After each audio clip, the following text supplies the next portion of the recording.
Esto es El Arte de Conectar con Nani Nazar. Soy mentora en comunicación e inteligencia social y en este espacio te acompaño a mejorar tus relaciones, ya sea con tu pareja, tu familia, amistades o en el trabajo. Porque conectar también se aprende. Hola, ¿cómo estás? Espero que estés muy bien. Te mando un gran abrazo y el día de hoy vamos a hablar de un tema diferente, pero profundamente importante, o al menos yo siento que es fundamental. El tema de la voz femenina, particularmente en clave femenina, ver la comunicación. ¿Por qué a tantas mujeres les cuesta hablar? ¿Por qué mi curso de comunicación es para mujeres? Es algo que me preguntan mucho en clases. ¿Por qué nos cuesta alzar la voz, opinar, interrumpir, pedir algo, sentirnos merecedoras y pedir lo que necesitamos? ¿Por qué nos cuesta poner límites, tener conversaciones difíciles? Y todo esto incluso cuando sabemos exactamente qué es lo que queremos decir. Igual la voz se nos traba en la garganta, igual tenemos muchísimos bloqueos a la hora de subir el volumen de nuestro instrumento. Y muchas veces las mujeres pensamos que esto es un problema personal, que nos falta seguridad, que somos tímidas, que nos falta práctica. Pero la realidad es que la dificultad que tienen las mujeres al hablar, o algunas mujeres, o la mayoría de mujeres que están escuchando esto, no es un problema solamente individual, sino que es histórico, es cultural, sobre todo en la sociedad en la que fuimos criadas, que en algunos casos es Costa Rica, en otros casos es algún otro país de América Latina. Hay una opresión que hemos vivido como género durante siglos. La voz femenina ha sido controlada, reprimida, ridiculizada o castigada. Entonces, hoy quiero hacer algo interesante, diferente, como te dije al inicio. Quiero que hagamos un pequeño viaje por la historia para entender por qué recuperar nuestra voz puede ser también un acto de liberación. Y espero que me acompañes con mucho cariño desde donde sea que estés. Si uno mira la historia antigua, hay un patrón muy claro, y es que en muchísimas sociedades las mujeres no podían participar en la vida pública, no podían votar, no podían ocupar cargos de poder, y muchas veces ni siquiera podían hablar en espacios donde se tomaban decisiones, en espacios políticos, en espacios socioculturales importantes. Desde la Grecia antigua, por ejemplo, las mujeres estaban prácticamente excluidas de la vida política y la vida pública, incluso en una cultura que iba tan adelante de su tiempo en términos de matemáticas, de física, de filosofía, de conocimiento de la tierra, de conocimiento de las interacciones sociales. Incluso ahí, las mujeres eran pasadas por alto. Y hay una historia en la mitología griega que siempre me ha parecido muy simbólica de las mujeres de su tiempo y también de las mujeres que han habitado este planeta en los siglos que llevamos viviendo aquí. Es la historia de Filomena. Filomena fue una mujer que fue violentada, que fue víctima de abuso, de violación, y para evitar que ella denunciara lo que había ocurrido, su agresor le cortó la lengua, literalmente, para que no pudiera hablar, para que no pudiera contar la verdad. Es una historia que, por supuesto, es brutal, es desgarradora, pero también es profundamente simbólica, porque representa algo que ha ocurrido una y otra vez en la historia de la humanidad, que cuando una mujer habla puede incomodar y que cuando incomoda, en muchas sociedades se ha intentado silenciarla.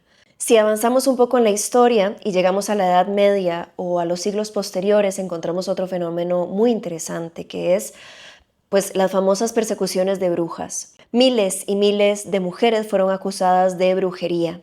Y muchas veces no eran mujeres peligrosas en el sentido literal, sino que simplemente eran mujeres curanderas, mujeres parteras, mujeres que tenían conocimientos, mujeres que no encajaban en el molde conservador de la época, mujeres que cuestionaban la autoridad, mujeres que sabían cómo usar las hierbas y las plantas y que sabían que con su palabra podían literalmente hacer hechizos, ¿verdad? Es como un conocimiento muy de la palabra y cómo la palabra puede accionar hacia la materialización de los deseos. Ellas sabían muy bien esto. Y entonces este tipo de mujeres que se salían demasiado del molde eran percibidas como una amenaza existencial para los hombres de la época que no querían que se modificara el status quo de esos contextos en donde, por supuesto, ellos primaban en la jerarquía social. Y vemos otra vez el mismo patrón, que la mujer que habla demasiado, que la mujer que cuestiona demasiado, que la mujer que tiene mucho poder con su voz, que alza la voz, es considerada peligrosa y entonces debe ser silenciada.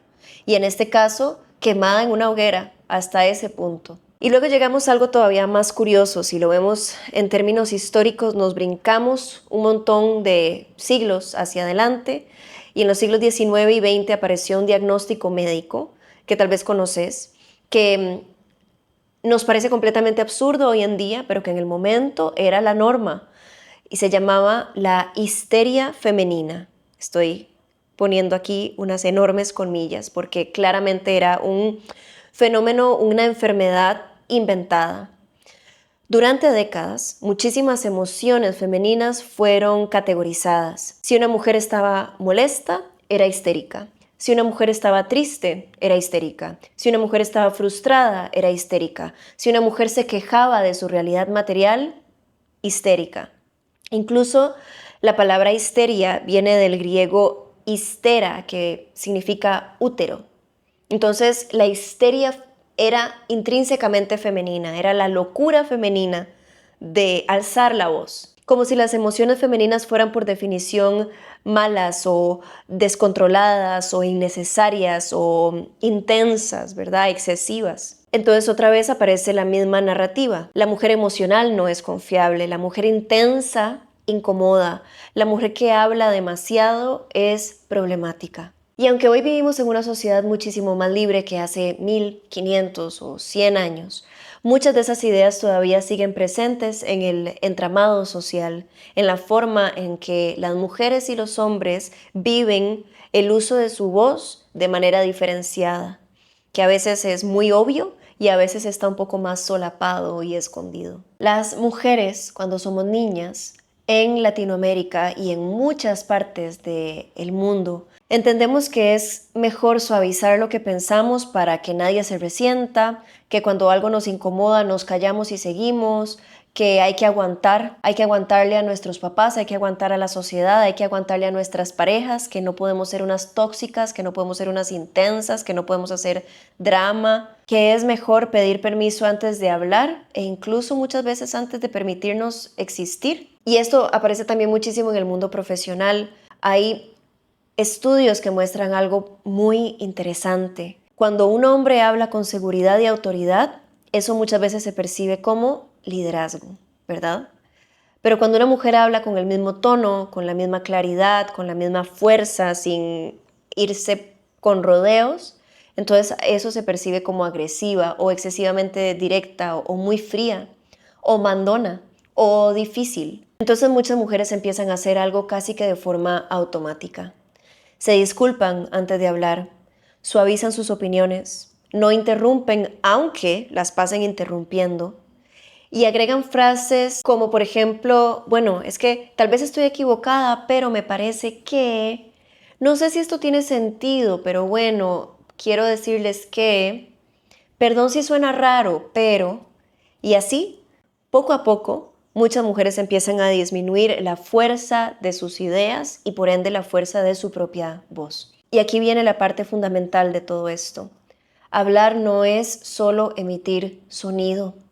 Hablar es poder. Hablar es ocupar espacio. Hablar es nombrar la realidad.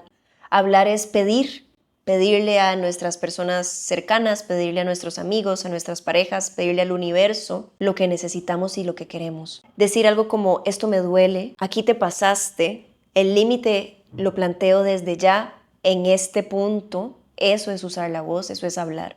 Esto no lo voy a aceptar nunca más.